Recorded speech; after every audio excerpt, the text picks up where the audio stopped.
आए मेरे भारतवासियों, आपसे मैं ये कहना चाहूंगा, इसी ज़िम्न में एक बात मुझे याद आए कि आप भारत के नागरिक हैं, आप हिंदुस्तान के नागरिक हैं। हिंदुस्तान की गवर्नमेंट जो है, हिंदुस्तान की जो सरकार है, वो माता पिता है और आप उनकी औलाद हैं। ये इस ज़िम्न में बात आई, मैं आपको मुख्तसर बता रहा हूं कि जिस तरह माँ बाप अपनी औलाद के लिए नहीं चाहते हैं कि मेरी औलाद शराब पिए, मेरी औलाद नशा करे, मेरी औलाद चोर बने, उसी तरह गवर्नमेंट के ऊपर भी जिम्मेदारी है कि पब्लिक शराब ना पिए। मेरे भारतवासियों, हम और आप अपना दामन फैला कर ये कहें, क्या है लोगों, भारत में हर गांव ऐसा होना चाहिए जिस तरह साउथ इंडियन में आज भी जाइए, वहां पर आपको एक इलाका ऐसा नजर आएगा, जब आप वहां प्रवेश करेंगे, जब आप वहां कदम रखेंगे, आपको बड़े बड़े और मोटे हुरूफ से लिखा हुआ नजर आएगा, मोटे अक्षरों में, बड़े बड़े हरफों में आपको लिखा हुआ नजर आएगा कि आप ऐसे इलाके में प्रवेश कर रहे हैं जहां पर दहेज का नाम का कोई निशाना नहीं है, दहेज नाम का निशाना नहीं है, दहेज नाम की कोई चीज नहीं है। मोटे हुरूफ से लिखा हुआ है कि आप ऐसे मुल्क में दाखिल हो रहे हैं, ऐसे इलाके में दाखिल हो रहे हैं जहां पे दहेज लेना हराम है, मना है।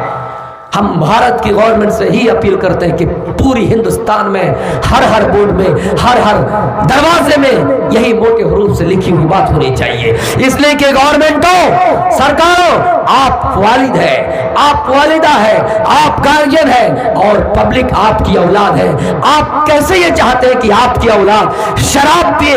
आप कैसे ये चाहते हैं कि आपकी औलाद सिगरेट पिए? मेरे भाइयों, जिस तरह बिहार के अंदर नीतीश की गवर्नमेंट ने कानून लगाया, पाबंदी लगाए कि शराब नहीं पी सकते हो, पूरे भारत के अंदर भी ऐसी पाबंदी होनी चाहिए, क्योंकि गवर्नमेंटों, आप माता पिता है और सारी पब्लिक आपकी औलाद है। आप अपने पब्लिक औलाद के लिए कैसे सोच सकते हैं कि मेरी पब्लिक औलाद शराब पीकर मर जाए, कैंसर होकर मर जाए? मैं आपसे एक बात कह के जा रहा हूं, तादाद भले ही कम हो, सोशल मीडिया के जरिए आपको मालूम होगा कि पर्यावरण की रक्षा के लिए भारत में मुसलमानों से सिर्फ और ईसाइयों से सिर्फ नहीं बल्कि पूरे हिंदुस्तान वासियों से यह कहा जाता है कि अगर पर्यावरण की रक्षा करनी है, अगर पर्यावरण को सुरक्षा रखना है, तो भारत के अंदर हर हर गली में, हर हर रोड में, हर हर सड़क में पेड़ लगाया जाए, दरख्त लगाया जाए। लेकिन आपको मालूम होगा कि एक नशा जिनका नाम सिगरेट कहते हैं, जब सिगरेट इंसान पीता है, आपको उनकी कंपनी का जायजा लीजिए, उनका अध्ययन कीजिए, उनकी स्टडी कीजिए कि 500 तकरीबन सिगरेट बनाने में एक पेड़ काटा जाता है। क्या यही पर्यावरण की रक्षा है कि पर्यावरण की रक्षा के लिए हम भारत में पेड़ लगाएं और सिगरेट कंपनी इन पेड़ों को काटकर सिगरेट बनाए, जिनको पीकर इंसान कैंसर हो जाए, इंसान के पास कैंसर की बीमारी हो जाए और इंसान उस कैंसर की बीमारी से मर जाए? मेरे भाइयों, ये हमारा भारत है, ये हमारा प्यारा सा मुल्क है, ये हमारा सोने का चिड़िया हमारा मुल्क है, जिस मोटरसाइकिल पर 2 से 3 आदमी बैठने पर गवर्नमेंट ये पाबंदी लगाती है, नहीं तुम्हारी सुरक्षा के लिए कह रहा हूं कि 3 आदमी मत बैठाओ, हम मानने के लिए तैयार है, 2 से 3 आदमी नहीं बैठाते हैं। लेकिन यही सरकार, रेलवे सरकार, यही सरकार, यही रेलवे सरकार, यही गवर्नमेंट रेल की डिब्बा में जहां पर 70 सीटें होती है,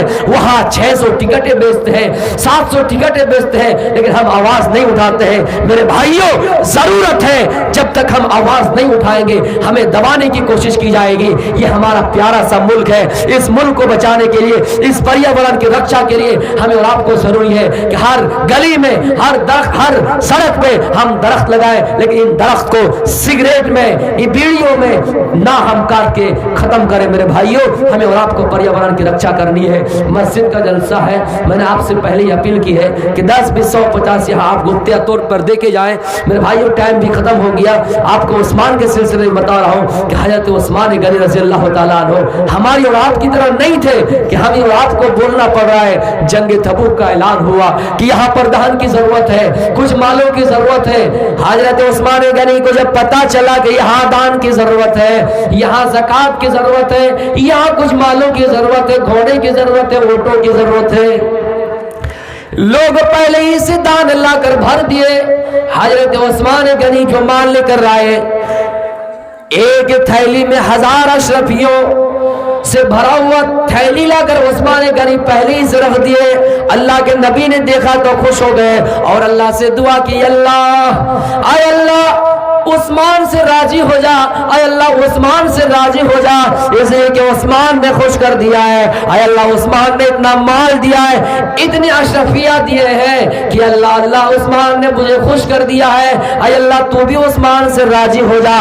میرے پیارے ساتھیوں، لیکن آپ نے دیکھا کہ عثمان غنی اور مالدار ہے تو آپ نے مزید ترغیب دلائے کہ اے عثمان آپ تو مالدار ہیں، آپ تو اور زیادہ دینے والے ہیں۔ اللہ کے نبی نے عثمان کو ترغیب دی تو عثمان اور مال لا کر دے، اور عثمان نے کہا اللہ کے نبی میں 100 اور دینے کے لیے تیار ہوں، 100۔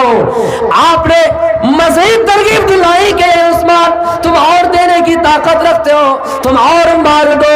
حضرت عثمان نے اور 100 دے دیے، اللہ کے نبی نے اور ترغیب دلائے، حضرت عثمان نے اور 100 دے دیے۔ اسی طرح کرتے کرتے حضرت عثمان نے 300 دے دیے، کسی نے کہا 700 دیے، کسی نے کہا 800 دیے۔ جب یہ اونٹ دے دیے تو حضرت عثمان کے لیے اللہ کے نبی دعا کر رہے ہیں اور کہہ رہے ہیں معذر عثمان، معذر عثمان، معذر عثمان، عثمان کو کوئی چیز نقصان نہیں پہنچا سکتی ہے۔ ما عمل بعد اليوم قط، آج کی بات سے عثمان کوئی نیکی نہ کرے، کوئی گناہ نہ کرے، کوئی نیکی نہ کرے، کوئی نیکی نہ کرے، پھر بھی عثمان جنتی ہے، عثمان کو کوئی چیز نقصان نہیں پہنچا سکتی ہے۔ تو حضرت عثمان غنی اس طرح مال دینے والے دانی تھے میرے بھائی۔ ایک مرتبہ مدینے کے اندر قحط پڑ گیا، مدینے کے اندر قحط پڑ گیا، مدینے میں غلہ نہیں آ رہا ہے، مدینے میں اناج نہیں آ رہا ہے، آسمان نے بارش برسانا چھوڑ دیا ہے، یہ زمین سبزہ نکلنا چھوڑ دیا ہے، زمین سے پودا نہیں اگ رہا ہے، زمین سے غلہ نہیں ہو رہا ہے۔ میرے پیارے ساتھیوں، سنا ہے کہ حضرت عثمان ملک شام سے تجارتی قافلہ مال لے کر آ رہے ہیں، تجارتی قافلہ ان کے ساتھ ہے اور اسی پر لادا ہوا مال لے کر آ رہے ہیں۔ مکے اور مدینے کے تاجروں نے سنا، مدینے کے تاجروں نے سنا کہ عثمان مال لے کے آ رہے ہیں تو پہلے ہی لائن لگا دیے کہ عثمان 100 کا مال لے کے آئے ہیں، ہم اسے 200 میں خرید لیں گے، 250 میں بیچ لیں گے، اس لیے کہ یہاں مال نہیں ہے۔ عثمان جب مال لے کر آئے، عثمان کے پاس سارے تاجر پہنچ گئے اور جا کر کہنے لگے عثمان آپ 100 کا مال ہمیں 150 میں دے دیجئے۔ حضرت عثمان کہتے لوگوں اے تاجروں مجھے تو پہلے سے اتنا مل رہا ہے۔ تاجر کہنے لگے عثمان ہم 100 کا مال 150 نہیں 200 میں لیں گے، ہم 250 میں بیچ دیں گے۔ عثمان کہہ رہا کہ نہیں نہیں، ہم 100 کا مال 200 میں بھی نہیں، اتنا تو مجھے پہلے ہی سے مل رہا ہے، ہم نہیں دیں گے۔ آخر میں بات سمجھ میں آئے گی، کہا تب ایک کام کرو 100 کا مال 300 میں دے دو، مجبوری ہے کوئی بھی خرید لے گا۔ حضرت عثمان کہہ رہے ہیں کہ مجھے تو پہلے سے اتنا مل رہا ہے۔ تاجر لوگ کہنے لگے آئے عثمان مدینے کے اندر جتنے تاجر ہیں سب تاجروں کو جانتا ہوں، میں نے جتنی قیمت لگا دی اس سے زیادہ قیمت کوئی اور نہیں لگا سکتے ہیں۔ جس طرح کٹھل باری میں کوئی اگر مکائی خریدے اور یہاں جتنا تاجر ہو، یہاں جتنے لوگ خریدنے والے ہو، کٹھل باری کے لوگوں کو معلوم ہوگا کہ جو اناج 2000 میں بک رہا ہے، کوئی تاجر اگر 2000 میں خرید رہا ہے تو 2100 میں خریدنے والا کوئی دوسرا تاجر نہیں ہوگا۔ اسی طرح تاجروں نے کہا عثمان ہم جانتے مدینے کے اندر کوئی ایسا تاجر نہیں ہے کہ ہم نے جتنا مال میں قیمت لگا دیے اس سے زیادہ لگائے۔ حضرت عثمان نظر آسمان پر اٹھائے اور کہنے لگائے تاجروں مجھے سب سے زیادہ منافع میرا رب دے رہا ہے، میرا اللہ دے رہا ہے۔ تاجروں 100 کا مال 200 دے سکتے ہو، بھلا آیا اور طاقتور ہے، بڑا پونجی والا ہے 300 دیا، کوئی مروڑی آیا 400 دیا، 500 دیا، 600 دیا، 900 دیا، اس سے زیادہ کوئی دینے والا نہیں ہے۔ لیکن اے تاجروں مجھے سب سے زیادہ دینے والا اگر کوئی ہے تو اللہ رب العالمین ہے۔ تو میرے بھائیوں حضرت عثمان اگر چاہتے کہ وہاں مال نہیں آ رہا ہے، غلہ نہیں آ رہا ہے، 100 کا مال 1000 میں بیچ سکتے تھے، 2000 میں بیچ سکتے تھے۔ جیسے یہاں کبھی کبھی ہم سن رہے ہیں کہ نمک نہیں آئے گا، کبھی کبھی یہ سن رہے ہیں کہ تیل نہیں ملے گا، جیسے پیاز کا ریٹ کبھی کبھی कोई 200, 250, 100 प्लस हो जाता, हम और आप खरीद के उसको जमा कर लेते हैं कि इसको बाद में नहीं मिलेगा, 50 में खरीदेंगे, 100 में बेचेंगे, ये तिजारत गलत है मेरे भाइयों। तो ऐसा वो लोग चाह रहे थे। तो हजरत उस्मान अगर चाहते तो ज्यादा कमा लेते थे, लेकिन उस्मान ने कहा नहीं, हम इस तरह माल नहीं कमाएंगे, इससे ज्यादा मुनाफा मुझे मेरा रब दे रहा है। तब उस्मान ने ऐलान किया, जितना गल्ला आया है, जितना अनाज आया है, मदीने में जो जरूरतमंद लोग हैं, मदीने के अंदर जो हाजतमंद लोग हैं, जो मुहताज है, जिनके पास गल्ला नहीं है, जिनके पास खाने को कुछ नहीं है, उनको बुलाओ और सारे मालों को यतीमों में बांट दो, गरीबों में बांट दो, मुहताजों को दे दो। कोई है ऐसा? कोई है ऐसा दानी जो 100-50 यहाँ देकर जाए? मेरे भाइयों, दुनिया